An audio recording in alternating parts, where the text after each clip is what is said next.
The reconnaissance flights took to the air early this morning, flying over Bosnia to assess the damage inflicted by the bombers of a dozen nations. HMS Invincible is launching its airstrikes as part of the NATO campaign to humble the Bosnian Serbs. From the ship's magazine to the flight deck, the 1,000-pound freefall bombs are being prepared for the first strike of the day. All the training and the practice is now over.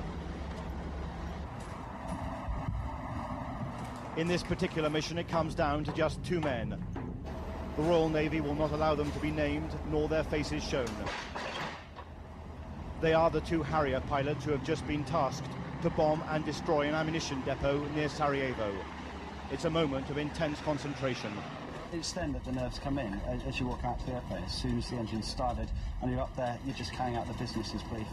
Every knot of speed, every turning point, every switch selection is firmly embedded in your mind. For the other pilot, the last-minute concern is to avoid civilian casualties. We're not in an area for throwing loose bombs, and therefore the drop discipline is absolutely paramount. This is no all-out air war, and there's no desire to defeat the Bosnian Serbs militarily. Rather, the intention is to force them to make concessions at the negotiating table. 2 days of mainly clear skies has allowed NATO to hit a wide range of targets, with bombers operating both from aircraft carriers and bases in Italy. Starboard 10, steer 130. For HMS Invincible sailing in the Adriatic and its crew of over 1,000, it's an anxious wait to see how the mission goes. The Sea Harriers of 800 Squadron return without their bombs, the pilots reporting direct hits on the ammunition dump.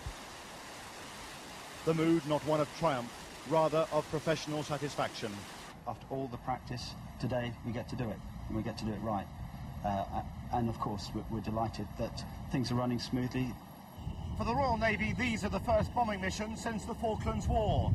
Small-scale strikes on selected targets. But the Navy is quick to argue it reinforces the need for the Fleet Air Arm. Captain, sir, off the watch. Captain. For the captain of Invincible, the day has been proof of the flexibility of naval air power. Writing his log after the Harriers returned, he's in no doubt as to the mission objective.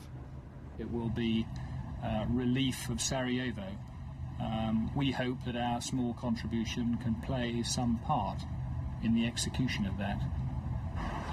Although the airstrikes over Bosnia have been an operational success, there is still no sign it can achieve the political objective of forcing the Bosnian Serbs to sue for peace. Robert Moore, News at 10 on HMS